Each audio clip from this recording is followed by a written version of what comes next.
Solía creer que el amor era suficiente, que si dabas todo lo que tenías, si aparecías incondicionalmente cada vez, si te tragabas el orgullo y mantenías el corazón abierto a pesar de los golpes, eventualmente ese amor te sería devuelto.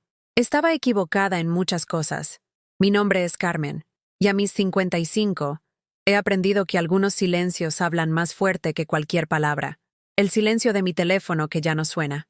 El silencio de las cenas de cumpleaños donde mi silla queda vacía, no porque no se ofreciera, sino porque la invitación nunca llegó.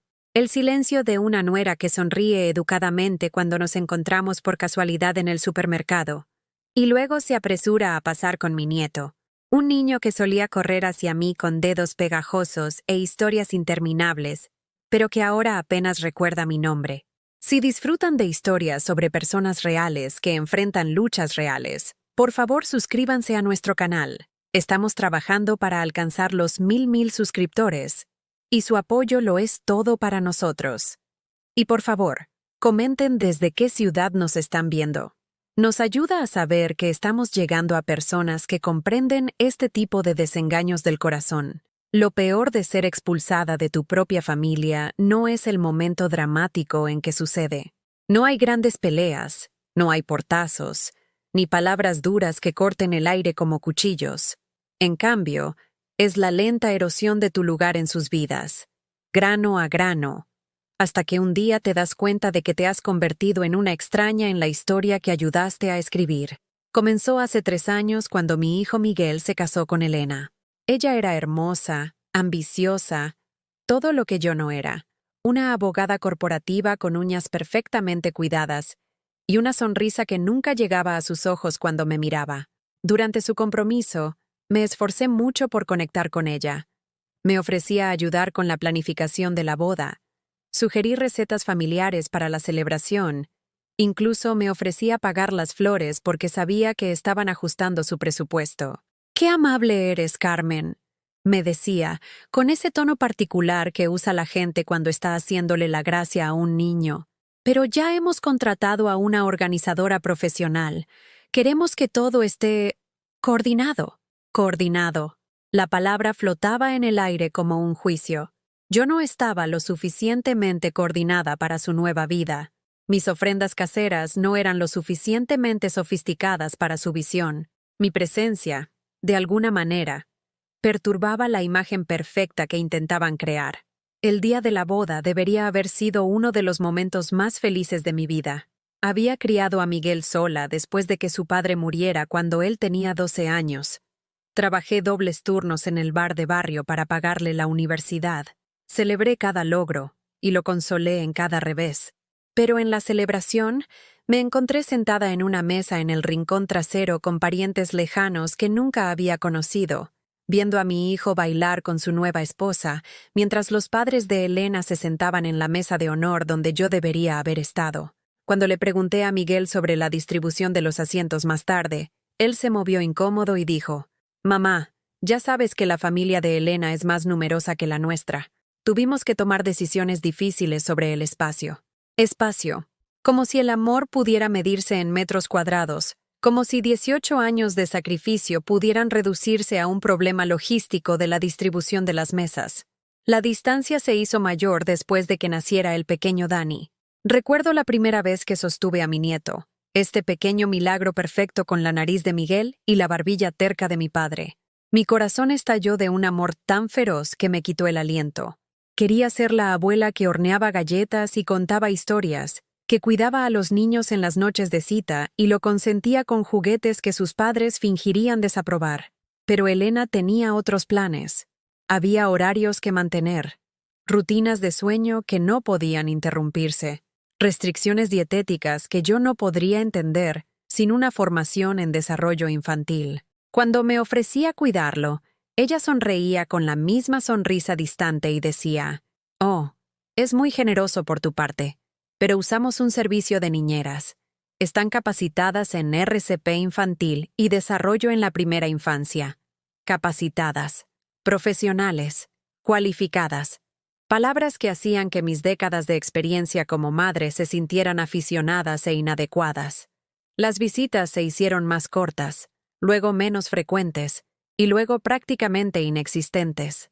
Cuando llamaba, Elena contestaba con esa alegría brillante y fingida que me encogía el estómago. «Oh, hola, Carmen. ¡Qué sorpresa! Justo vamos de camino a la clase de yoga para bebés. Pero le diré a Miguel que llamaste. Clase de yoga para bebés. En mis tiempos, los bebés hacían ejercicio gateando por el suelo de la sala de estar y yendo a por las pelusas que sus madres habían pasado por alto. Pero al parecer, yo era de mis tiempos, y mis tiempos habían terminado. Empecé a enviar regalos, juguetes cuidadosamente elegidos, ropa hermosa de la siguiente talla, libros que me encantaba leerle a Miguel cuando era pequeño. A veces recibía un educado mensaje de texto de agradecimiento semanas después. Gracias por el conjunto, mamá. Muy considerado. Ninguna foto de Dani vistiéndolo, ninguna invitación para verlo disfrutar del juguete, ninguna conexión más allá del reconocimiento mínimo indispensable. El golpe final llegó la Navidad pasada. Había estado planeando durante meses, ahorrando dinero de mi trabajo a tiempo parcial en la biblioteca municipal, para comprarle a Dani un hermoso tren de madera que lo había visto admirar en la juguetería. Imaginé que nos sentaríamos juntos en el suelo, construiríamos vías y haríamos ruidos de chucuchú, creando recuerdos que durarían toda nuestra vida. Cuando llegué a su casa la mañana de Navidad, con los brazos llenos de regalos cuidadosamente envueltos, Elena me recibió en la puerta con una expresión que no pude descifrar. «Carmen, lo siento mucho. Dani no se siente bien, y estamos tratando de mantener la calma hoy. Quizás podríamos cambiar la fecha». A través de la ventana detrás de ella, pude ver la sala de estar llena de la familia de Elena, sus padres, los hijos de su hermana, todos riendo y abriendo regalos alrededor de un árbol que resplandecía con adornos caros. Dani estaba sentado en medio de todo, completamente sano, chillando de alegría mientras rompía el papel de regalo. Me quedé allí, en el umbral, sosteniendo regalos que de repente se sintieron ridículos en mis manos, viendo a mi nieto celebrar la Navidad con la familia que importaba mientras yo permanecía encerrada fuera, como una extraña no deseada. «Por supuesto», me escuché decir, con la voz firme a pesar de la fractura que se extendía por mi pecho. «Espero que se mejore pronto». Conduje a casa por calles vacías decoradas con luces y alegría que pertenecían a otras familias, y pasé el día de Navidad sola con una cena precocinada y la aplastante comprensión de que me había vuelto prescindible en la vida que había ayudado a crear. Los meses que siguieron a esa Navidad fueron una clase magistral sobre cómo mueren las relaciones. No con explosiones dramáticas, sino con 1000 pequeños cortes que lentamente desangran la vida de lo que una vez pensaste que era irrompible. Intenté adaptarme. Dios me ayude. Me esforcé tanto por convertirme en el tipo de abuela que Elena aprobaría. Compré libros sobre técnicas modernas de crianza, investigué juguetes apropiados para la edad. Incluso me apunté a una clase de informática en el centro cívico para poder enviar mejores correos electrónicos y tal vez hacer videollamadas con Dani. Pensé que si tan solo pudiera hablar su idioma, si pudiera demostrar que estaba al día, tal vez me dejarían volver. Me estaba engañando a mí misma. La siguiente vez que llamé, Miguel contestó, algo raro que me llenó de esperanza hasta que oí el agotamiento en su voz. «Hola, mamá. Escucha, no es un buen momento. Dani ha estado inquieto. Elena está trabajando en un caso grande y todos estamos agotados ahora. Podría ir a ayudar», ofrecí, las palabras saliendo antes de que pudiera detenerlas. Podría cuidar a Dani unas horas mientras Elena trabaja, o hacer la cena, o simplemente, mamá. Su voz llevaba una nota que nunca antes había escuchado, irritación mezclada con algo que sonaba peligrosamente cerca de la lástima. «Lo tenemos bajo control. Elena es muy estricta con la rutina de Dani, e introducir cambios ahora mismo solo haría las cosas más difíciles para todos. Más difícil. Yo era la complicación que necesitaban gestionar, el problema que requería un manejo cuidadoso. 25 años siendo su ancla, su apoyo, su mayor defensora, y me había convertido en un inconveniente. Por supuesto», dije, esa frase familiar que se había convertido en mi respuesta predeterminada al rechazo. «Lo entiendo, pero no entendía. ¿Cómo podían 18 años de fiebres nocturnas y ayuda con los deberes y vítores orgullosos desde las líneas de banda del fútbol reducirse a esta distancia educada? ¿Cómo podía el niño que solía gatear en mi cama durante las tormentas eléctricas ahora encontrar mi presencia perjudicial para su vida perfectamente orquestada? Empecé a prestar atención a las redes sociales, algo que nunca me había importado antes. Pero los tiempos desesperados requerían medidas desesperadas. Elena publicaba constantemente fotos de los primeros pasos de Dani, sus intentos de comer alimentos sólidos, salidas familiares a parques y museos. Foto tras foto, vi a mi nieto crecer y cambiar, marcando hitos que debería haber presenciado en persona, pero que experimenté, en cambio, a través de imágenes con filtros en una pantalla. La sección de comentarios siempre estaba llena de elogios de los amigos y familiares de Elena. ¡Qué familia tan perfecta! Eres una madre increíble. ¿Dani tiene tanta suerte de teneros a los dos? Yo miraba estas fotos, haciendo zoom en el rostro de Dani, buscando parecidos con Miguel o con mi difunto esposo, tratando de sentirme conectada con este niño que estaba creciendo sin conocerme. Nunca comentaba. ¿Qué podía decir? ¿Soy su abuela y apenas lo conozco? ¿Le compré un regalo de Navidad que nunca recibirá? ¿Lo amo desesperadamente desde una distancia que habéis construido cuidadosamente? Las palabras sonarían patéticas, necesitadas. Todo lo que Elena probablemente ya había decidido que yo era. A veces veía a Miguel etiquetado en fotos de eventos de trabajo o noches de pareja. Se veía feliz, exitoso, rodeado de gente con ropa cara compartiendo comidas caras.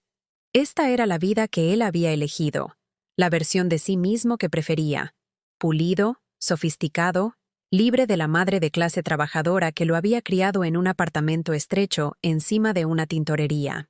Empecé a notar que nunca me mencionaba en las entrevistas para el boletín informativo de su empresa o cuando sus compañeros de trabajo le preguntaban por su familia. Cuando un amigo de la universidad se casó y publicó fotos antiguas de su graduación, allí estaba yo en varias fotos. Orgullosa, radiante, con mi mejor vestido que todavía se veía barato al lado de los atuendos de los otros padres. Pero cuando estas fotos aparecieron en línea, yo había sido cuidadosamente recortada o estaba convenientemente parada detrás de otra persona. Era como si me estuvieran borrando lentamente de su historia, editando la verdad inconveniente de dónde venía y quién había hecho posible su éxito. El punto de ruptura llegó en el segundo cumpleaños de Dani. Había pasado semanas planeando, ahorrando dinero para un regalo especial, imaginándome cantando «Cumpleaños feliz» y viéndolo soplar las velas. Llamé con 2 semanas de antelación para asegurarme de que podía asistir. En realidad, mamá, lo vamos a mantener muy pequeño este año, dijo Miguel, con ese mismo tono cuidadoso que usa la gente al dar malas noticias que han ensayado. Solo la familia inmediata. Los padres de Elena vienen en avión y su hermana estará allí con sus hijos, así que ya va a estar bastante abarrotado. Familia inmediata. Las palabras golpearon como un impacto físico. Los padres de Elena, que vivían al otro lado del país y veían a Dani quizás 2 veces al año, calificaban como familia inmediata. Pero yo, la mujer que había dado a luz a su padre, que había sacrificado todo para criarlo, que había amado a Dani desde antes de que naciera, no era lo suficientemente inmediata para merecer una invitación al cumpleaños de mi propio nieto. Ya veo, logré decir, aunque no podía ver nada a través de las lágrimas que de repente emborronaron mi visión. Bueno, quizás podría pasarme después, solo unos minutos para darle su regalo. La pausa que siguió duró una eternidad. Prácticamente podía escuchar a Miguel calculando cómo rechazar esta petición sin sonar completamente desalmado. La cosa es, mamá, para cuando todos se vayan, Dani probablemente estará agotado y listo para acostarse. Quizás podríamos organizar algo el fin de semana siguiente. Solo nosotros 3. El fin de semana siguiente nunca llegó, por supuesto. Siempre había algo. Dani estaba con la dentición. Elena trabajaba hasta tarde. Tenían planes con amigos de la oficina de Elena. Las excusas se convirtieron en una rutina, tan predecible como dolorosa. Empecé a pasar en coche por su casa a veces, solo para ver las luces encendidas y saber que estaban allí, viviendo sus vidas a solo 8 kilómetros de mi pequeño apartamento, pero que bien podrían haber estado en otro planeta. Nunca paré, nunca llamé a la puerta. Solo necesitaba pruebas de que existían, de que esta familia que amaba tan desesperadamente era real y no solo un sueño cruel del que no podía despertar. Una tarde, los vi subir a Dani al coche, probablemente dirigiéndose a cenar o a algún evento familiar. Dani había crecido tanto. Su pelo era más largo, sus piernas más fuertes, su actitud general más segura y animada. Vi a mi hijo levantarlo y ponerlo en su sillita de coche con la facilidad practicada de la rutina diaria. Vi a Elena inclinarse para besar la frente de Dani antes de cerrar la puerta del coche. Parecían completos, perfectos, felices. Una unidad familiar que funcionaba maravillosamente sin ninguna necesidad de la mujer que lo había hecho todo posible. Esa noche, me senté en mi apartamento vacío y traté de recordar la última vez que alguno de ellos me había preguntado cómo estaba, si me sentía sola, si necesitaba algo. No pude recordar ni una sola instancia. En su mundo, me había convertido en un personaje secundario en mi propia historia, presente cuando era conveniente, ausente cuando no lo era, y completamente olvidada en el intermedio. El silencio que me rodeaba no era solo la ausencia de sonido. Era la ausencia de importancia, de ser vista, de existir de manera significativa para las personas que más amaba en el mundo. Decidí esforzarme más. Mirando hacia atrás ahora, me doy cuenta de lo patético que suena. Una mujer adulta rogando por migajas de atención de su propia familia. Pero la desesperación te hace hacer cosas que la vergüenza normalmente evitaría. Me convencí de que si tan solo pudiera demostrar mi valía, si pudiera mostrarles lo valiosa que podía ser, recordarían por qué me necesitaban. Empecé con cosas pequeñas. Cuando me enteré por Facebook de que Elena había sido ascendida a socia senior en su bufete de abogados, envié una tarjeta de felicitación con una nota sincera sobre lo orgullosa que estaba de sus logros. Decía cada palabra en serio. A pesar de todo, genuinamente admiraba su éxito y quería apoyarla. La tarjeta desapareció en el silencio. Ni un gracias, ni un reconocimiento, nada. Cuando Miguel publicó sobre la dificultad con un cliente en su asesoría fiscal, llamé para ofrecerle ánimos y quizás compartir algo de perspectiva de mis años tratando con clientes difíciles en el bar. La conversación duró exactamente 4 minutos y terminó con él diciendo que tenía que atender otra llamada. El teléfono nunca sonó con una llamada de vuelta. Me ofrecí como voluntaria para ayudar cuando Elena mencionó en redes sociales que estaba abrumada tratando de equilibrar el trabajo y la maternidad. Ofrecí todo lo que se me ocurrió. Hacer la compra, limpiar la casa, la colada, cualquier cosa que pudiera aliviar su carga y demostrar mi utilidad. Su respuesta vino a través de Miguel, entregada con el tono suave que usa la gente al explicar algo a un niño que no comprende las complejidades adultas. Mamá, Elena agradece mucho la oferta, pero tiene sistemas en marcha que le funcionan. Añadir otra persona a la mezcla ahora mismo solo crearía más problemas de coordinación de los que resolvería. Problemas de coordinación. Me había convertido en un problema logístico que requería gestión en lugar de una madre que ofrecía amor y apoyo a su familia. Pero persistí, porque rendirme se sentía como admitir que 25 años de maternidad habían sido insignificantes. Investigué los hitos de desarrollo de Dani y compré juguetes educativos diseñados para mejorar el desarrollo cognitivo. Encontré un hermoso puzzle de madera con animales de granja, el tipo de juguete clásico que duraría años y tal vez incluso se convertiría en un recuerdo preciado. Cuando se lo presenté a Elena durante una de mis visitas breves y programadas, citas que se sentían más como consultas que como tiempo familiar, lo examinó con la minuciosidad de una inspectora de control de calidad. «Es precioso, Carmen», dijo, dándole la vuelta al puzzle para leer la letra pequeña de la parte trasera. Pero la pediatra de Dani ha sido muy específica sobre evitar juguetes con piezas pequeñas hasta que sea mayor. y estamos tratando de limitar su exposición a la imaginería con estereotipos de género ahora mismo.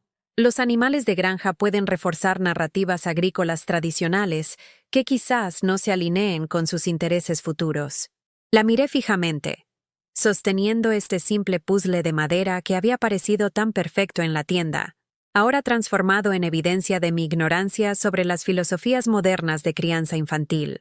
Los animales de granja que me habían parecido encantadores eran aparentemente problemáticos. El tamaño que yo había considerado apropiado era peligroso. Mi regalo se había convertido en otro ejemplo de lo desconectada que estaba de su mundo. Claro, dije, tomando el puzzle de vuelta con manos que temblaban ligeramente. Debería haber preguntado primero. Es un detalle muy considerado, continuó Elena, con esa particular marca de amabilidad que de alguna manera te hacía sentir peor que la crueldad descarada. ¿Quizás podríamos guardarlo para cuando sea mayor? Lo pondré en un lugar seguro. Un lugar seguro significaba un lugar donde nunca lo volvería a ver, y ambas lo sabíamos. Las visitas se convirtieron en ejercicios de caminar por un campo de minas donde cada paso podía provocar una explosión de desaprobación. Aprendí a no llevar nada, a hablar poco y a irme rápido. Me sentaba en su caro sofá en su sala de estar perfectamente decorada, viendo a Dani jugar con juguetes que yo no había elegido, escuchando conversaciones sobre personas que no conocía, sintiéndome como una intrusa en una escena a la que no pertenecía. Durante una visita particularmente dolorosa, la madre de Elena, Pilar, llamó mientras yo estaba allí. Vi cómo el rostro de Elena se iluminaba de una manera que nunca lo hacía cuando veía mi número en su teléfono. Habló animadamente sobre los últimos logros de Dani, describiendo sus nuevas palabras y hábitos divertidos con el entusiasmo de alguien que comparte información preciada con alguien que importa. «Oh, está sentado justo aquí», se rió Elena en el teléfono. «¿Quieres saludar a la abuela Pilar? Dani, saluda a la abuela».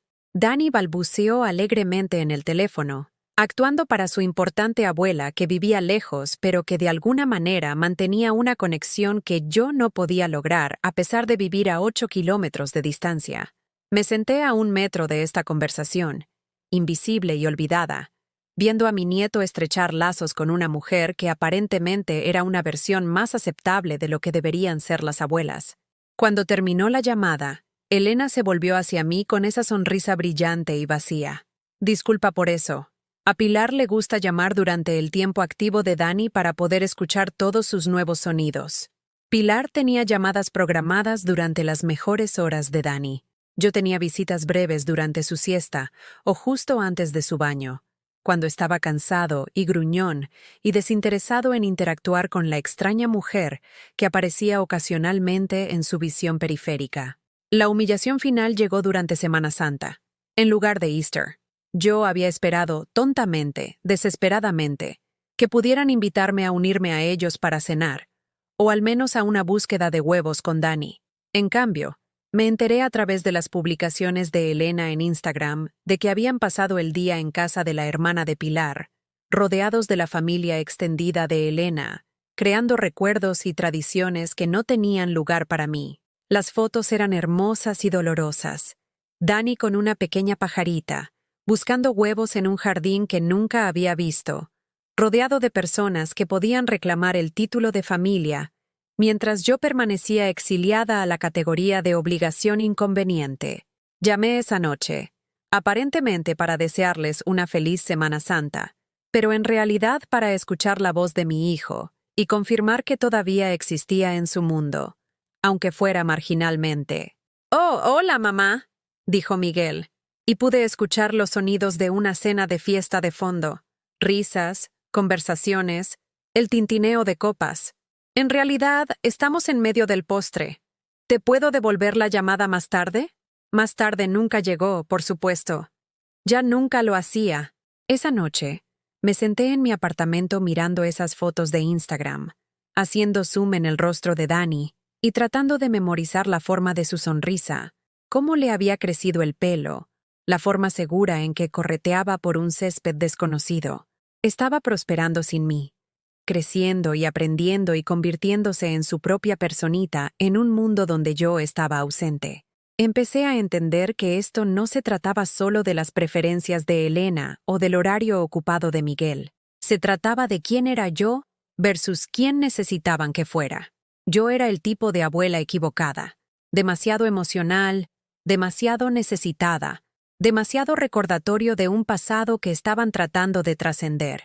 No querían a la mujer que había criado a Miguel en un apartamento estrecho y había trabajado dobles turnos para pagar su educación. Querían a alguien que encajara con su nueva estética, alguien cuya presencia mejorara en lugar de complicar su vida cuidadosamente organizada. Yo era la foto del antes en su historia del después, el borrador que intentaban editar de su versión final. La comprensión se posó sobre mí como una manta pesada, asfixiante e ineludible. Podía esforzarme más, comprar mejores regalos, aprender formas más apropiadas de expresar mi amor, pero nunca sería suficiente porque el problema no era lo que hacía. El problema era quién era, y eso era algo que no podía cambiar por mucho que lo deseara desesperadamente.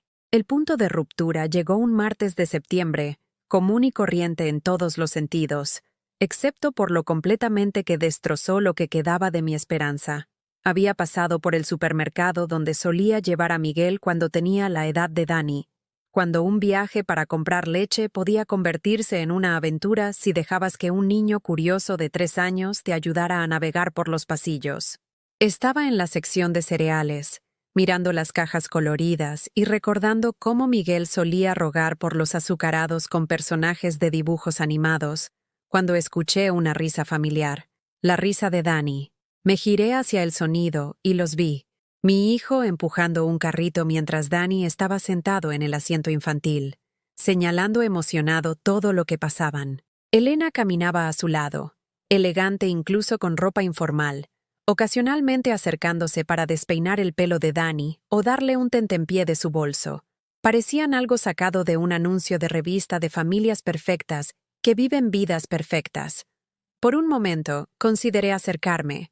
¿Qué daño podría haber en decir hola, en darle a mi nieto un abrazo rápido, en existir por solo unos minutos en su presencia? Pero mientras observaba, me di cuenta de que no me habían visto. Estaba a 5 metros de mi propia familia, y bien podría haber sido invisible. Fue entonces cuando escuché a Dani hablar, realmente hablar, no solo las palabras balbuceadas que recordaba de nuestro último breve encuentro meses atrás. Papá, ¿podemos comprar galletas? Su voz era clara, segura, llena de personalidad. ¿Qué dices cuando quieres algo?, preguntó Miguel suavemente. Por favorcito con azúcar encima. Todos se rieron, y Elena se inclinó para besar la parte superior de la cabeza de Dani. Estás mejorando mucho con tus palabras, cariño. La abuela Pilar se va a emocionar mucho al oírte en nuestra videollamada de esta noche. Abuela Pilar. Videollamadas semanales. Conversaciones regulares con una abuela que podía presenciar el desarrollo del lenguaje de Dani, que conocía sus frases favoritas y expresiones graciosas, que era parte de su rutina diaria de maneras que yo solo podía soñar. Me quedé allí, sosteniendo una caja de avena que no recordaba haber cogido, viendo a mi nieto actuar para un público que no me incluía, escuchándolo hablar en frases completas que estaba escuchando por primera vez. Había aprendido a hablar, a expresar sus deseos y necesidades y personalidad, y me había perdido todo. Pasaron al siguiente pasillo sin siquiera notarme, y yo permanecí congelada en mi sitio, rodeada de cereales para el desayuno y la aplastante comprensión de que Dani estaba creciendo sin mí de manera significativa. Yo no era parte de su vocabulario, de sus experiencias diarias, de su comprensión de quién pertenecía a su mundo. Volví a casa y me senté en mi sillón, el mismo sillón donde había acunado a Miguel durante innumerables noches cuando estaba enfermo, donde lo había ayudado con los deberes, y escuchado sus problemas de adolescente y celebrado su carta de aceptación universitaria. Ahora era solo un mueble en un apartamento vacío, sosteniendo a una mujer que había sobrevivido a su utilidad para las personas que más amaba.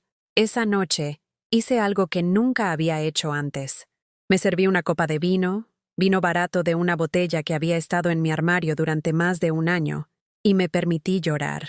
No las lágrimas cuidadosas y silenciosas que había estado racionando durante meses, sino sollozos profundos y feos que venían de un lugar tan crudo que no sabía que existía dentro de mí. Lloré por la abuela que había planeado ser y que nunca llegaría a ser. Lloré por la relación con Dani, que solo existía en mi imaginación. Lloré por mi hijo, que había aprendido a amarme condicionalmente y había encontrado esas condiciones imposibles de cumplir para mí. Lloré por la versión de mí misma que había creído que el amor era suficiente, que las buenas intenciones importaban, que ser madre de alguien significaba algo permanente e inquebrantable. Cuando las lágrimas finalmente cesaron, me sentí vacía de una manera que iba más allá de la tristeza. Era la sensación de hueco de no tener nada más que perder porque todo lo valioso ya me había sido arrebatado. Dejé de llamar. ¿Cuál era el sentido? Mis llamadas eran interrupciones a gestionar, obligaciones a cumplir con un mínimo esfuerzo y la máxima eficiencia. Dejé de enviar regalos, dejé de hacer sugerencias sobre visitas, dejé de intentar insertarme en una vida que no tenía sitio para mí. El silencio que siguió fue ensordecedor, pero también revelador. Pasaron días, luego semanas, luego meses, y nadie notó mi ausencia. Mi teléfono no sonó con consultas preocupadas sobre por qué me había callado. Nadie preguntó si estaba bien, si necesitaba algo, si quizás mi silencio significaba que estaba herida, enferma o en apuros. Sus vidas continuaron sin problemas sin mí. Prueba de que había tenido razón sobre mi prescindibilidad. Comencé a entender lo que significaba estar verdaderamente sola en el mundo. No solo físicamente sola, lo había estado desde que mi esposo murió, sino existencialmente sola, sin importancia para la continuación de ninguna historia que importara. Yo era una mujer sin propósito, una madre sin hijos que la quisieran, una abuela cuyo nieto no sabía su nombre. Mis días se hicieron más pequeños, mi mundo más contenido.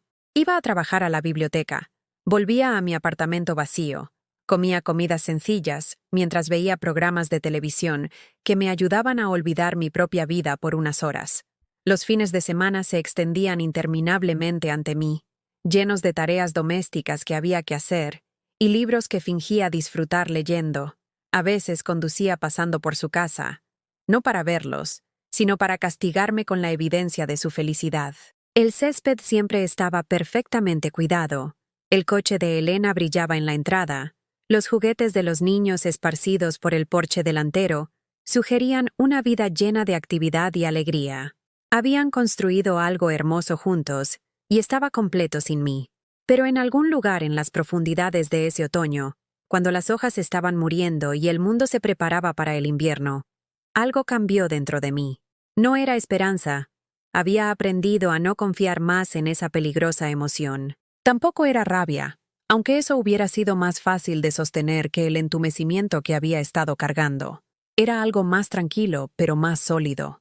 Un reconocimiento de que todavía estaba aquí, todavía respirando, todavía capaz de algo más que simplemente existir en los márgenes de una historia que ya no me incluía.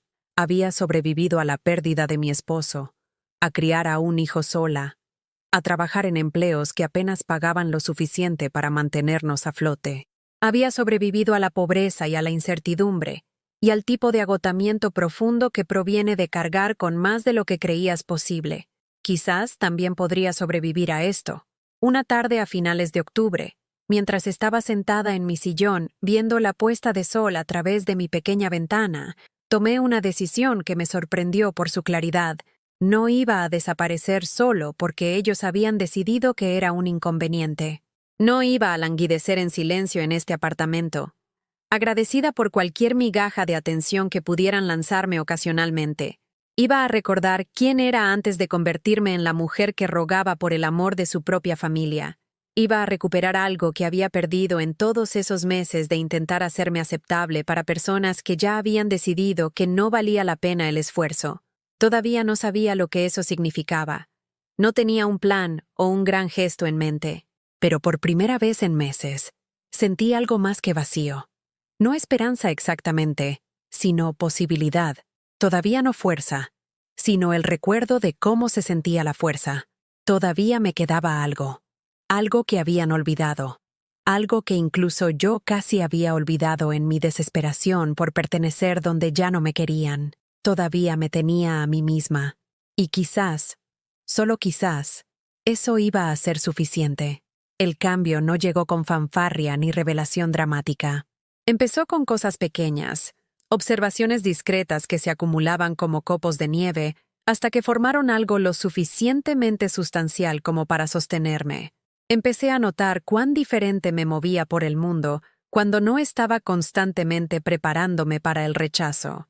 En la biblioteca donde trabajaba a tiempo parcial, me encontré escuchando de verdad a los usuarios que venían a pedirme ayuda, en lugar de simplemente pasar por los trámites mientras mi mente daba vueltas con ansiedad por mi próximo intento fallido de conectar con mi familia. La señora Chen, una anciana que visitaba 2 veces por semana para leer revistas que no podía permitirse comprar, empezó a quedarse a charlar después de terminar su lectura. Me contó sobre su nieto que estudiaba ingeniería, sobre su hija que trabajaba demasiadas horas pero llamaba todos los domingos sin falta, sobre el huerto que mantenía en la pequeña parcela detrás de su edificio de apartamentos.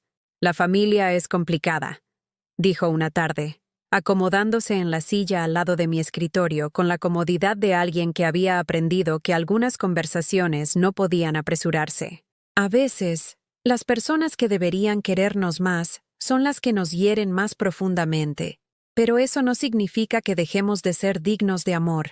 La miré con más detenimiento entonces, a esta mujer cuyo español, o ya adaptado, acento, tenía la precisión cuidadosa de alguien que lo había aprendido de adulta, cuya ropa estaba limpia pero claramente remendada, cuyos ojos contenían la sabiduría particular que proviene de sobrevivir a pérdidas que yo no podía imaginar. «¿Cómo sabes cuándo dejar de intentarlo?», pregunté. Las palabras se deslizaron antes de que pudiera reconsiderarlas. La señora Chen sonrió, y algo en su expresión me recordó a mi propia madre, que había muerto cuando Miguel aún era joven, pero que había poseído el mismo tipo de fuerza tranquila que no se anunciaba, sino que simplemente perduraba. «No dejas de amar», dijo cuidadosamente, «pero dejas de hacerte pequeña para encajar en espacios que no fueron hechos para ti.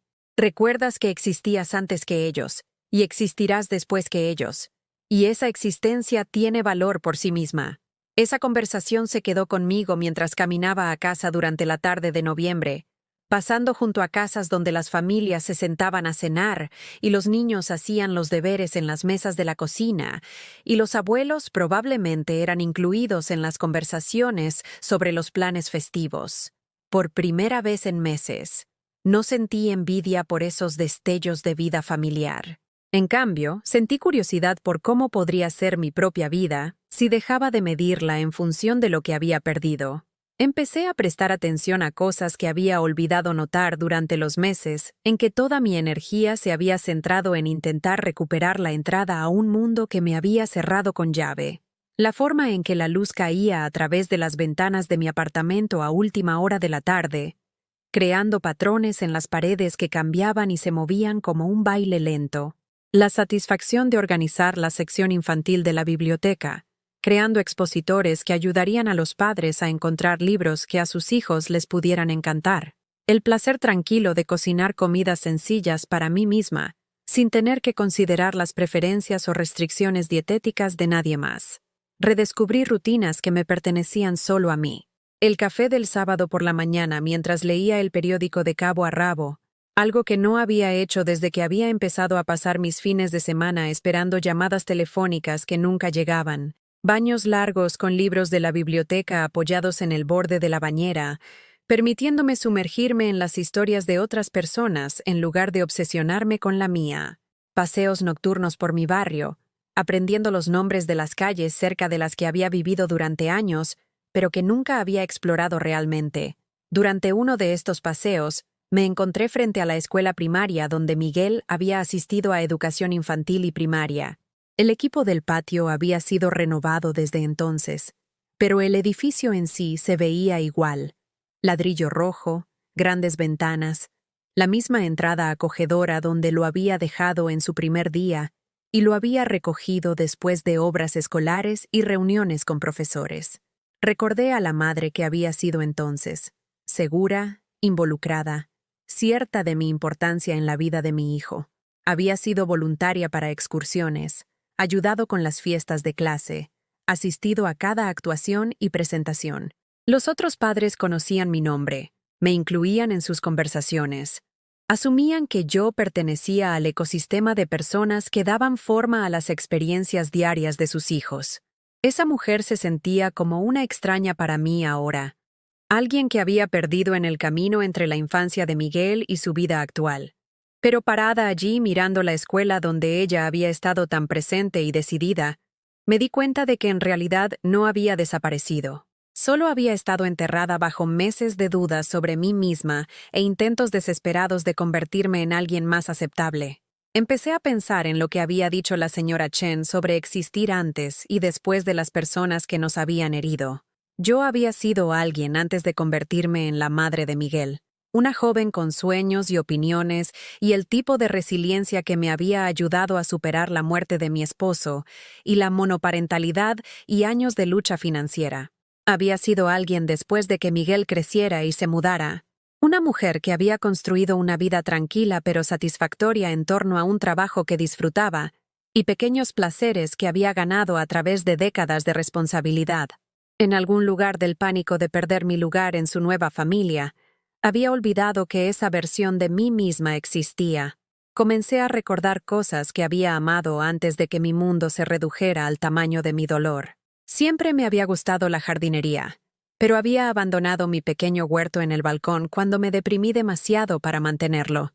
Ahora me encontré investigando plantas de interior que podían prosperar con la luz limitada de mi apartamento, planeando un pequeño proyecto que me pertenecería por completo. Una vez fui una excelente repostera, conocida entre los amigos de Miguel por unas galletas que desaparecían tan rápido como podía hacerlas. No había horneado nada en meses, pero un domingo por la tarde me encontré mezclando masa para los pastelitos de limón que mi esposo había amado, llenando mi apartamento con olores que me traían recuerdos de mejores tiempos. Los pastelitos de limón salieron perfectamente, y me comí uno lentamente con mi té de la tarde, saboreando el dulce agrio y la simple satisfacción de crear algo hermoso con mis propias manos. No pensé en quién más podría disfrutarlos o deseé tener a alguien con quien compartirlos. Eran míos, hechos para mi propio placer, y eso era suficiente. Empecé a visitar el centro cívico donde había tomado esa clase de informática meses atrás, no por ningún programa en particular, sino simplemente para estar rodeada de personas que no medían mi valor en función de mi utilidad para ellos. Había un club de lectura que se reunía los martes por la noche, un grupo amable de mujeres, en su mayoría mayores, que leían de todo, desde literatura clásica hasta misterios modernos, y los discutían con el entusiasmo de personas que genuinamente disfrutaban aprendiendo unas de otras. «Nos encantaría que te unieras», dijo Patricia, la líder informal del grupo, cuando mencioné que había escuchado su discusión sobre la selección actual, y me pareció interesante su perspectiva. Siempre estamos buscando puntos de vista frescos, y claramente te orientas bien con los libros. La invitación fue simple, sin complicaciones por agendas ocultas o cálculos cuidadosos sobre si yo era el tipo de persona adecuada para su grupo.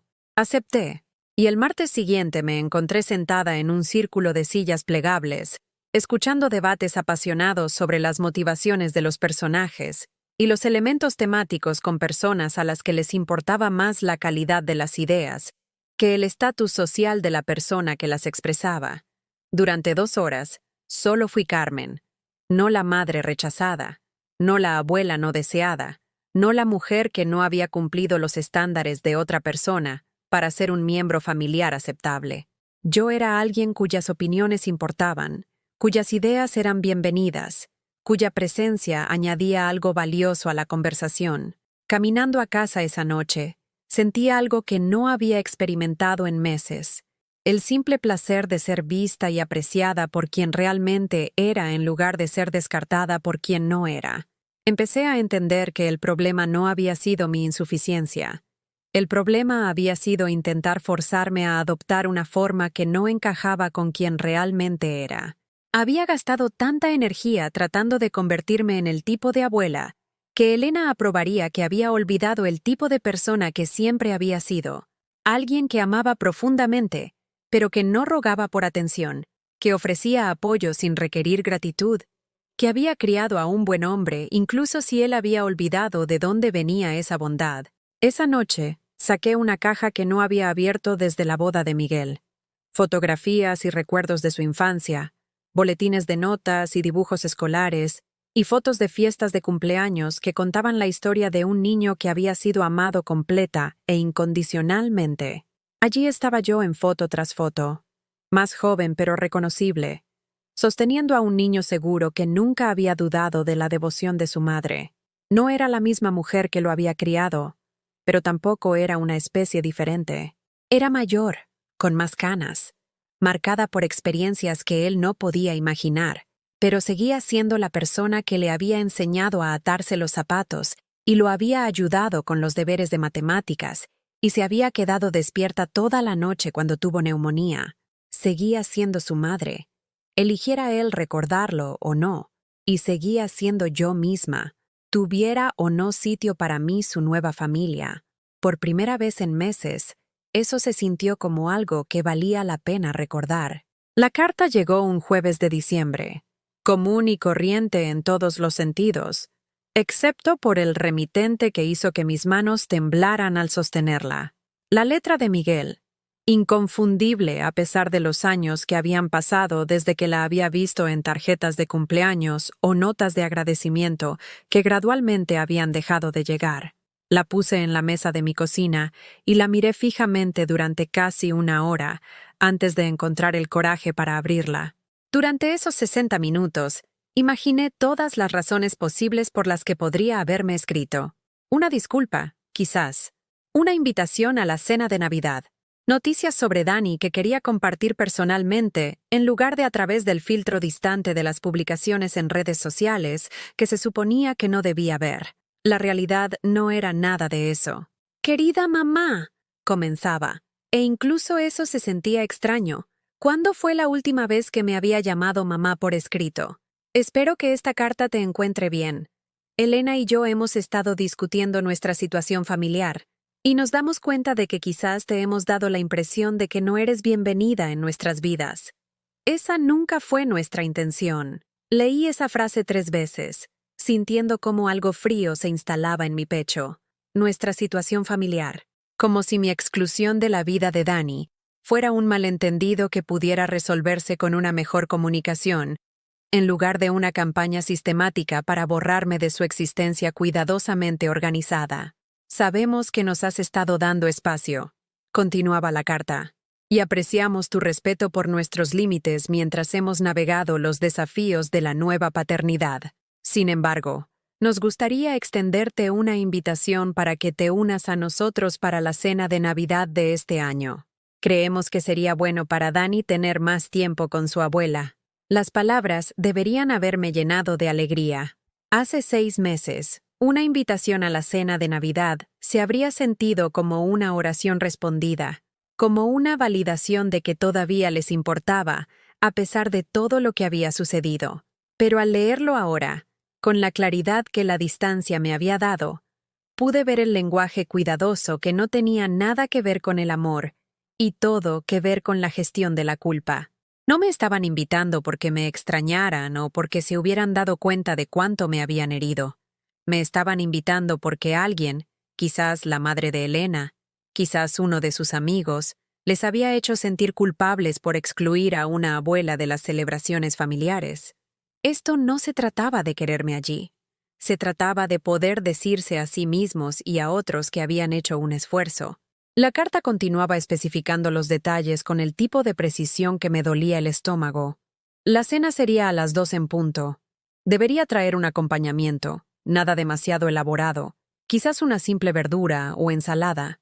Entenderían si necesitaba irme temprano, ya que sabían que las reuniones festivas podían ser abrumadoras para las personas que ya no estaban acostumbradas a ellas. Personas que ya no estaban acostumbradas a ellas. Como si me hubiera convertido en una especie de ermitaña que podría encontrar la interacción familiar normal, demasiado estimulante de manejar. Como si mis meses de ausencia de sus vidas hubieran sido por elección en lugar de por diseño. Pero fue el párrafo final el que reveló la verdadera naturaleza de esta invitación. También estamos emocionados de compartir algunas noticias contigo en persona. Lo hemos mantenido en secreto hasta que estuviéramos listos para anunciarlo públicamente, pero estamos esperando otro bebé en primavera. Pensamos que querrías saberlo. Otro bebé. Otro nieto que sería criado bajo los estándares de Elena, rodeado de la familia de Elena, creciendo con la misma distancia cuidadosa de mí que a Dani le habían enseñado a mantener. No me estaban invitando a la cena de Navidad porque quisieran incluirme. Me estaban invitando a la cena de Navidad porque necesitaban un testigo para su anuncio. Alguien que desempeñara el papel de abuela agradecida que recibe noticias maravillosas. Doblé la carta y la volví a colocar en su sobre. Luego me senté en mi cocina tranquila y traté de entender lo que estaba sintiendo. No era la gratitud desesperada que habría experimentado meses atrás, cuando cualquier reconocimiento de mi existencia se habría sentido como un regalo. Ni siquiera era rabia, aunque quizás debería haberlo sido. Era algo mucho más peligroso. Claridad. Pude ver exactamente lo que era esta invitación, una actuación diseñada para aliviar sus conciencias y proporcionarles evidencia de que habían intentado incluirme. Yo asistiría a su cena cuidadosamente controlada, expresaría la alegría apropiada por el anuncio del embarazo, y me iría con las migajas de interacción que consideraran suficientes para cumplir con su obligación hacia mí. Luego volverían a su rutina normal de excluirme mientras se decían a sí mismos que habían hecho un esfuerzo. La vieja Carmen habría aceptado inmediatamente. Habría pasado días planeando qué llevar y qué ponerse, y cómo aprovechar al máximo esta preciosa oportunidad de estar en presencia de Dani. La vieja Carmen habría estado agradecida por cualquier invitación, sin importar cuán condicional o cuidadosamente limitada fuera. Pero yo ya no era la vieja Carmen. No respondí a la carta de inmediato. En cambio, seguí con mi semana con una extraña sensación de calma que me sorprendió. En la biblioteca, ayudé a los usuarios a encontrar los libros que necesitaban y organicé el expositor festivo con la misma tranquila eficiencia que siempre había mantenido. En el club de lectura, participé en una animada discusión sobre la novela que habíamos leído, ofreciendo ideas que mis compañeras parecían valorar y apreciar. La señora Chen pasó una tarde, aparentemente para hojear las revistas, pero en realidad para ver cómo estaba, de la manera en que lo había estado haciendo desde nuestra conversación sobre las complicaciones familiares. «Pareces diferente», observó, acomodándose en su silla habitual al lado de mi escritorio. «Pacífica, quizás. Como si hubieras decidido algo importante». «Quizás lo he hecho», dije honestamente, sorprendida por lo cierto que se sentía eso, a pesar de que no estaba completamente segura de lo que había decidido todavía. «Las buenas decisiones suelen sentirse tranquilas», dijo con una pequeña sonrisa. «Las ruidosas son a menudo las que tomamos cuando estamos asustados o desesperados. Las tranquilas provienen de un lugar más profundo». Esa noche, llamé a Patricia del club de lectura y le pregunté si le gustaría acompañarme a tomar un café al día siguiente. Habíamos estado hablando después de las reuniones durante semanas, pero esto se sintió como algo más. Acercarme para construir una amistad en lugar de solo participar en una actividad grupal. «Me encantaría», dijo Patricia, y pude escuchar una calidez genuina en su voz. «Hay una pequeña cafetería encantadora en el centro que he estado queriendo probar. ¿Te vendría bien?» Se me ocurrió que no podía recordar la última vez que alguien me había preguntado ¿qué me vendría bien a mí? ¿Qué preferiría? ¿Qué me haría sentir cómoda? La invitación se sintió como un pequeño milagro. La amabilidad ordinaria que la mayoría de la gente daba por sentada, pero que había estado ausente de mi vida durante tanto tiempo que había olvidado cómo se sentía. Al día siguiente, Patricia y yo hablamos sobre libros y viajes y las pequeñas aventuras que hacían interesante la vida ordinaria. Me contó sobre su hija que vivía en Oporto, en lugar de Portland, para mantener la referencia a un destino más cercano y europeo, y su hijo que enseñaba inglés en Japón, sobre el huerto que estaba planeando para primavera, y la clase de cocina que estaba considerando tomar en el centro cívico. ¿Y tú?, preguntó finalmente. ¿Qué esperas con ilusión? La pregunta me tomó por sorpresa. ¿Cuándo fue la última vez que alguien me había preguntado qué esperaba con ilusión? como si mi futuro tuviera posibilidades que valieran la pena explorar en lugar de solo días que debían ser soportados. No estoy segura, dije honestamente. Creo que todavía estoy averiguándolo. Eso es maravilloso, dijo Patricia, y algo en su tono me hizo mirarla con más detenimiento. Hay algo emocionante en estar en un lugar donde puedes decidir lo que viene después, ¿no crees? Tanta gente nunca tiene esa oportunidad. Simplemente siguen el camino que otra persona les trazó. Conduciendo a casa, pensé en lo que había dicho. Durante meses había estado pensando en mi situación como una pérdida. La pérdida de mi lugar en la familia de Miguel, la pérdida de mi papel como abuela, la pérdida del futuro que había imaginado. Pero quizás también era una oportunidad. La oportunidad de construir algo que me perteneciera solo a mí. Algo que no pudiera ser arrebatado por las decisiones de otras personas sobre mi valía. Esa noche, saqué la carta de Miguel de su sobre y la leí de nuevo. Esta vez, noté cosas que me había perdido antes. La forma cuidadosa en que había evitado cualquier reconocimiento de cómo me habían tratado. La suposición de que estaría agradecida por cualquier acceso que ofrecieran. La completa ausencia de cualquier disculpa o reconocimiento de que podrían haber estado equivocados. No me estaban invitando a Navidad porque me hubieran extrañado. Me estaban invitando porque les convenía hacerlo. Y por primera vez en mi vida, me encontré preguntándome si servir a sus propósitos era más importante que preservar mi propia dignidad. Me senté en la mesa de mi cocina con un trozo de papel y comencé a escribir. No una aceptación, ni un rechazo, sino algo completamente diferente.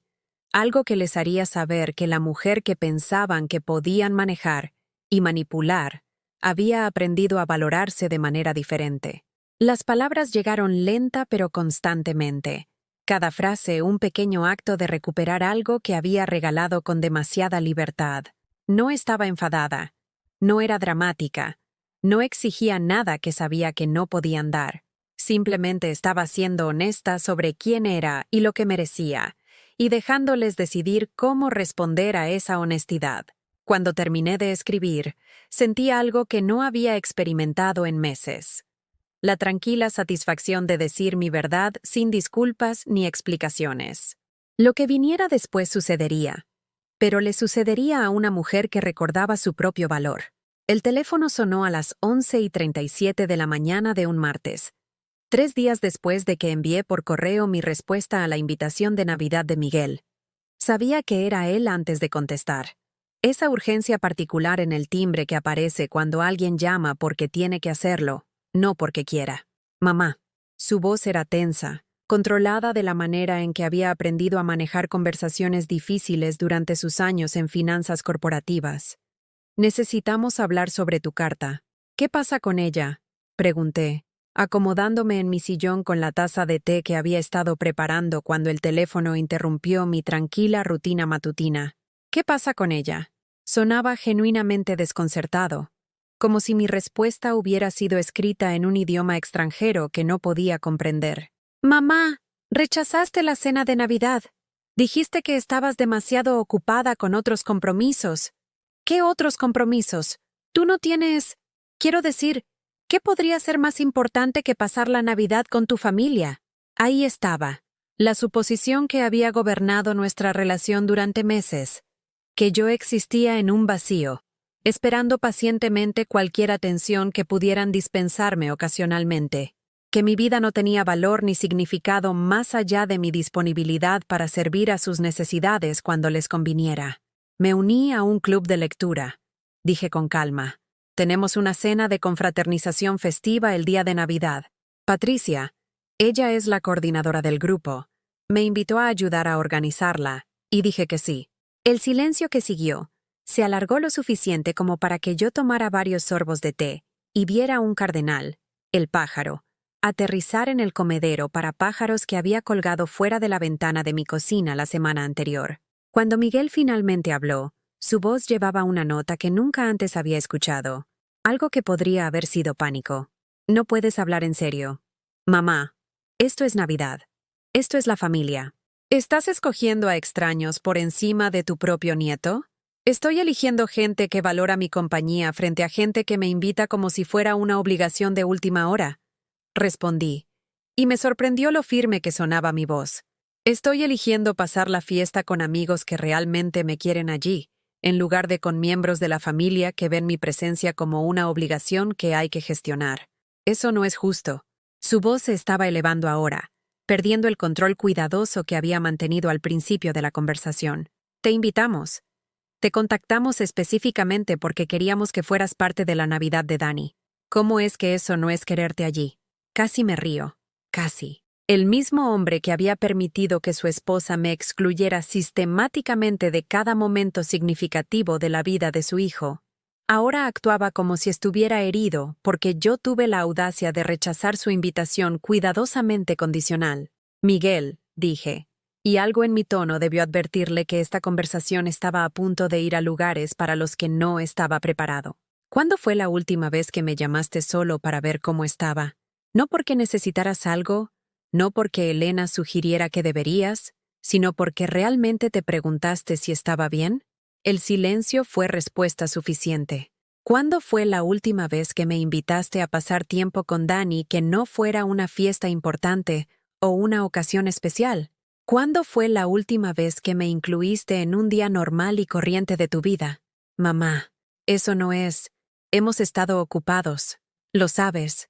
Empezar una familia es complicado, y Elena tiene ideas muy específicas sobre qué tipo de abuela debe tener tu hijo. Terminé por él. Lo sé, Miguel.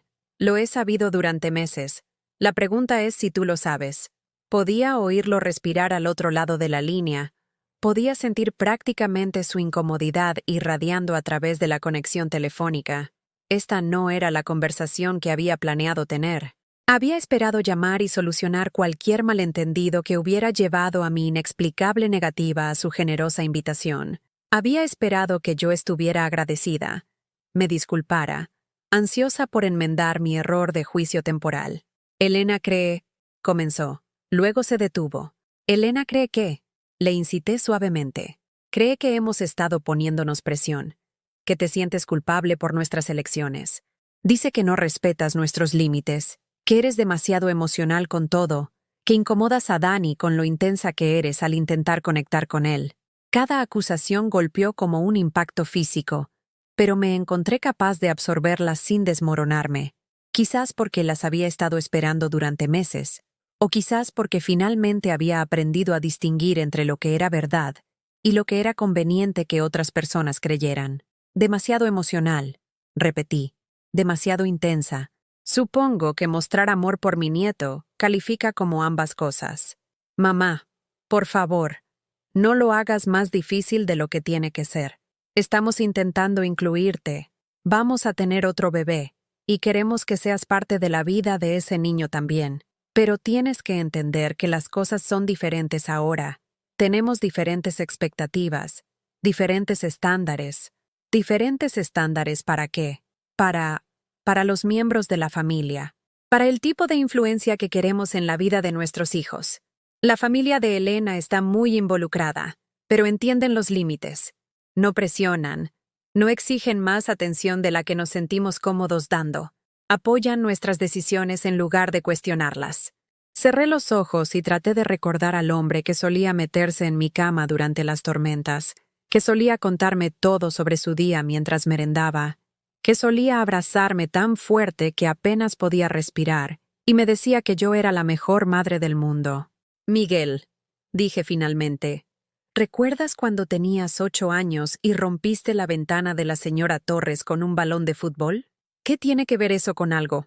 ¿Recuerdas lo que te dije cuando llegaste a casa llorando porque tenías miedo de meterte en problemas? El silencio se extendió entre nosotros, y me pregunté si recordaba algo sobre la madre que lo había criado, o si esa mujer había sido completamente borrada por su nueva comprensión de cómo debería ser la familia. Dijiste, su voz era más tranquila ahora, incierta. Dijiste que los errores no nos definen, sino cómo los manejamos. Dijiste que enfrentarnos a lo que hicimos mal es lo que nos hace crecer para ser mejores personas. Así es. Tomé un respiro profundo, sabiendo que lo que diría a continuación cambiaría todo entre nosotros. Posiblemente para siempre.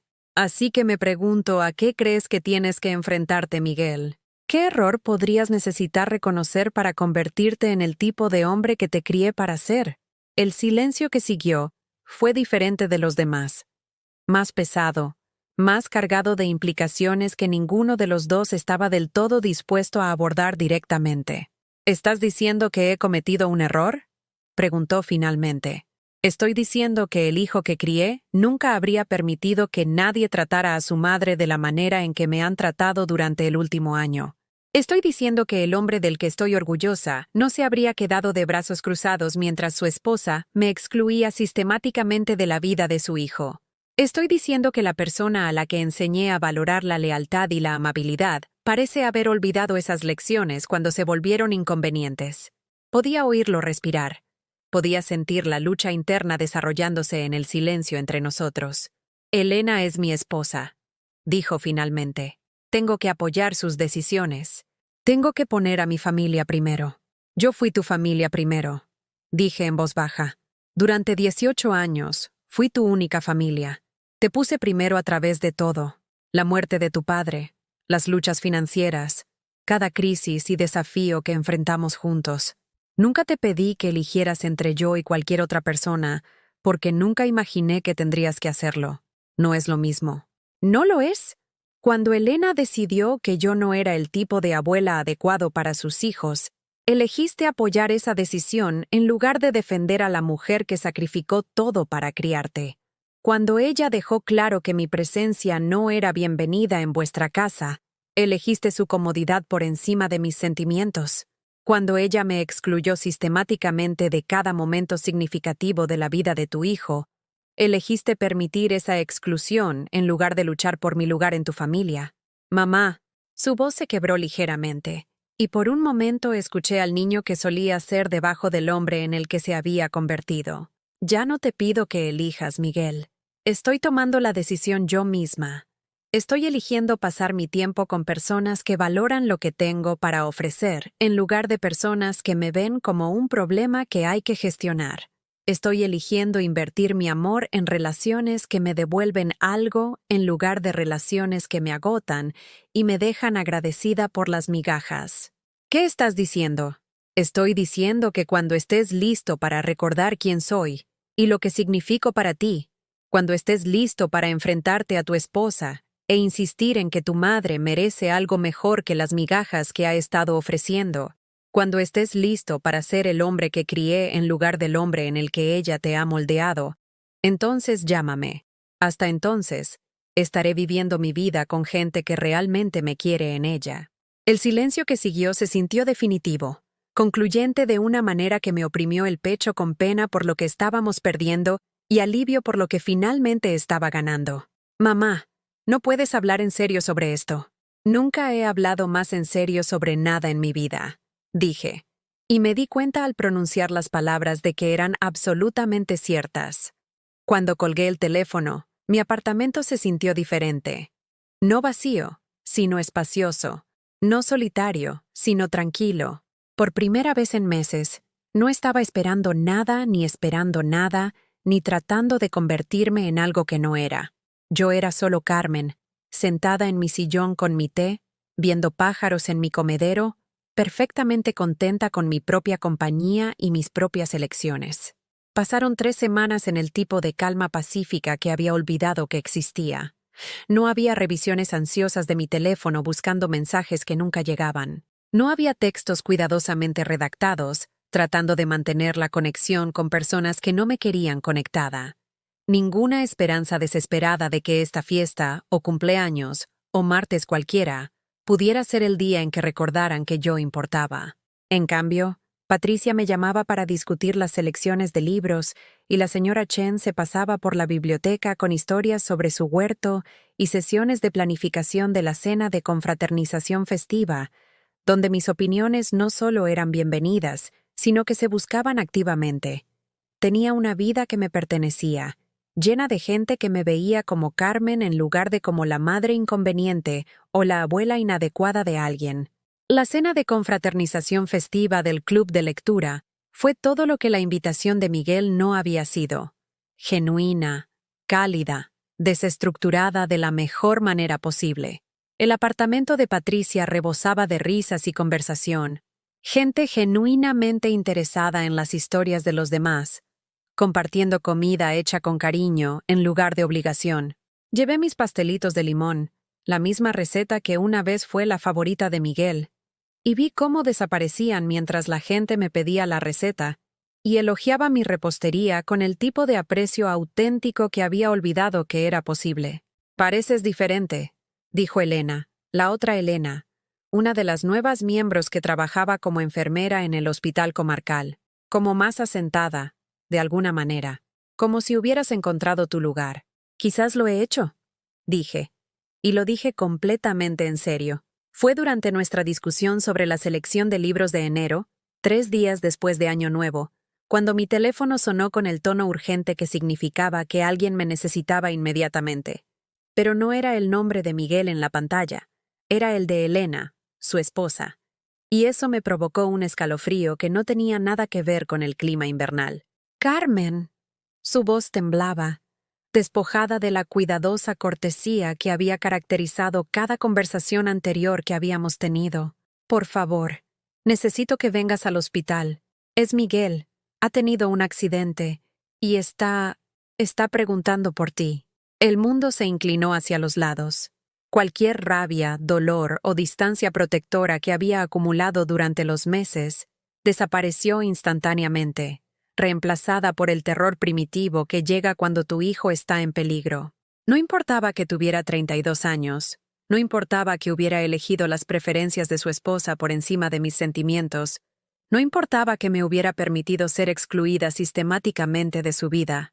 Estaba herido, y estaba preguntando por mí, y nada más en el universo importaba. «Estoy en camino», dije, ya buscando mi abrigo y mis llaves. «¿Qué hospital?» «Hospital General. Urgencias». «Carmen, por favor, date prisa. Los médicos dicen que las próximas horas son críticas». Conduje a través del tráfico de la tarde con el tipo de intensidad enfocada que hacía que todo lo demás desapareciera. Otros coches, semáforos, la radio que tocaba canciones que no escuchaba.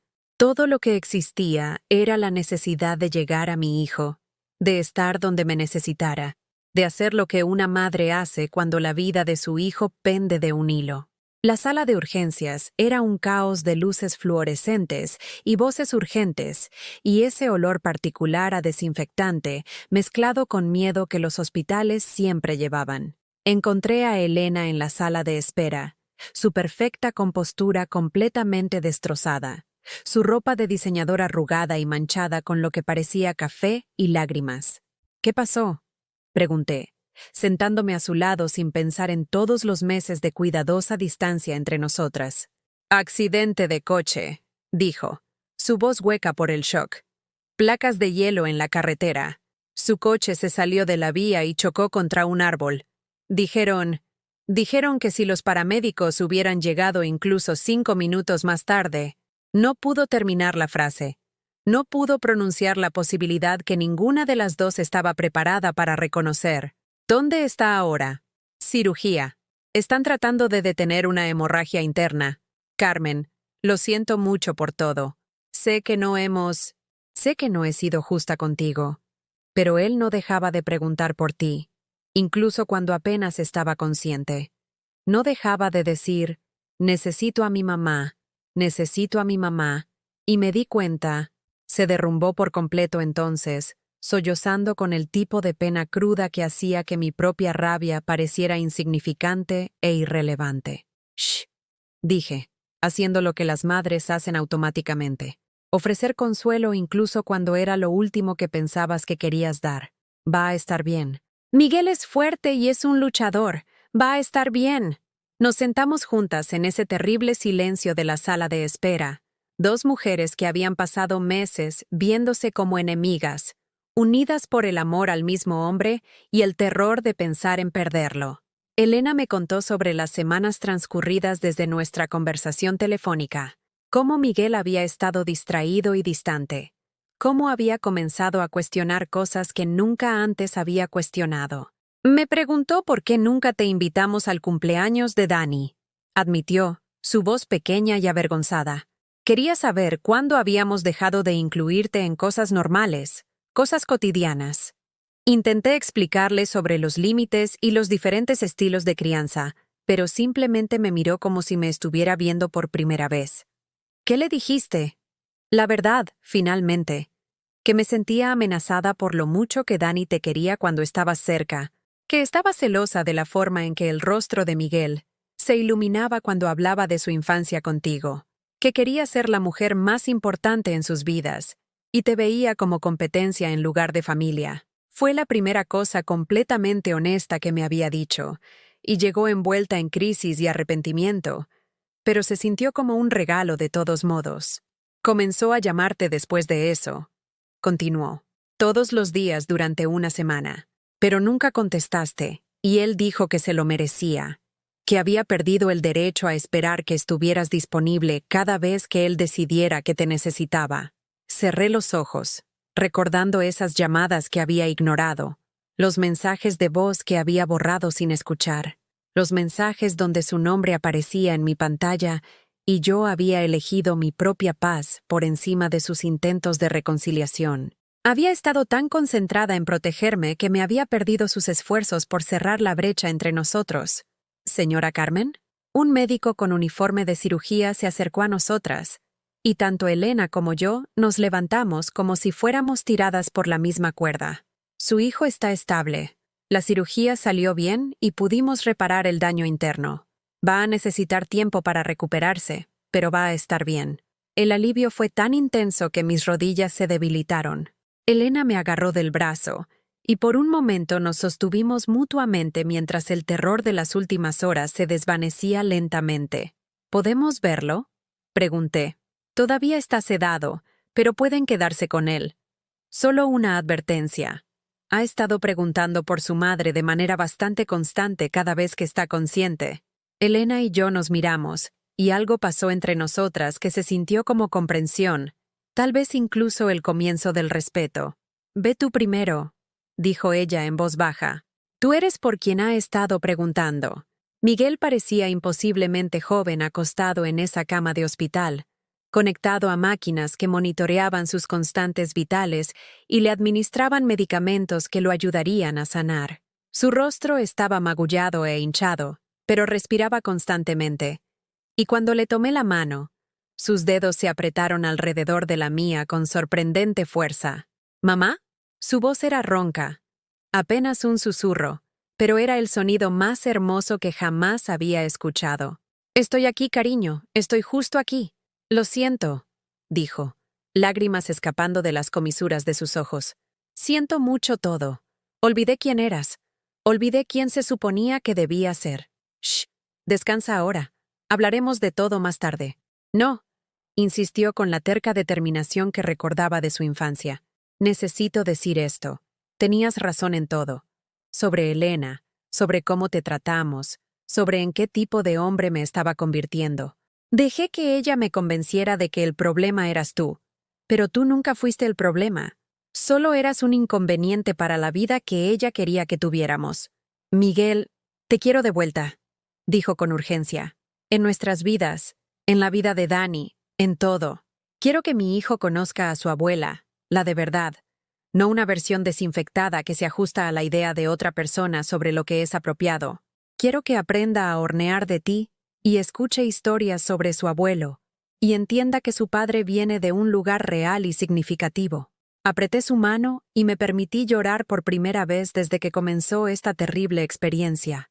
No lágrimas de dolor o miedo, sino lágrimas de alivio tan profundo que se sintieron como una limpieza.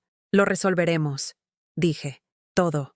Pero ahora mismo, solo necesitas recuperarte».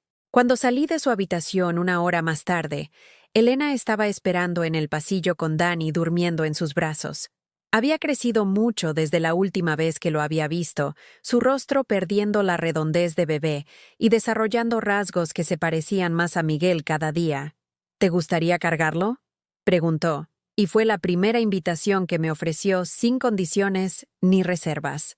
Dani estaba cálido y sólido en mis brazos, más pesado de lo que recordaba, pero todavía lo suficientemente pequeño como para acurrucarse contra mi pecho. Se removió ligeramente, abrió los ojos y me miró con el tipo de curiosidad somnolienta que los niños reservan para rostros que parecen familiares, pero que no logran ubicar. «Hola, Dani», susurré. «Soy tu abuela Carmen». Él estudió mi rostro con seria concentración. Luego se acercó a tocar mi mejilla con un dedo pequeño. «¿Abue?», dijo a modo de prueba. «Así es, cariño. Abue». Elena y yo pasamos la semana siguiente turnándonos al lado de la cama de Miguel, mientras se recuperaba, y en algún lugar de esas largas horas de espera y preocupación, comenzamos a construir algo que eventualmente podría convertirse en una relación. No amistad exactamente, había pasado demasiado para eso, pero comprensión, respeto, tal vez incluso asociación en amar a las mismas personas. 6 meses después, yo estaba donde pertenecía, en el tercer cumpleaños de Dani, ayudándolo a soplar las velas de un pastel que había hecho yo misma, escuchándolo decirle a cualquiera que quisiera escuchar que su abue hacía las mejores galletas de todo el mundo. Miguel estaba completamente recuperado, más fuerte que antes de maneras que no tenían nada que ver con su curación física, y Elena estaba embarazada de nuevo, radiante de felicidad y emoción por expandir nuestra familia. Nuestra familia. La frase todavía a veces me sorprendía, pero ahora se sentía verdadera de maneras que antes no lo había hecho. Aprendí que a veces las batallas más importantes son aquellas de las que estás dispuesta a alejarte. A veces, el mayor regalo que puedes darle a alguien es la oportunidad de que te extrañe lo suficiente como para recordar por qué te necesita. Y a veces, el amor significa defenderte de manera tan clara y completa que las personas que más importan finalmente entienden que tienen algo por lo que vale la pena luchar. Yo era Carmen de nuevo, no solo la madre de Miguel o la abuela de Dani, sino yo misma. Y eso, descubrí, era suficiente base para construir cualquier cosa.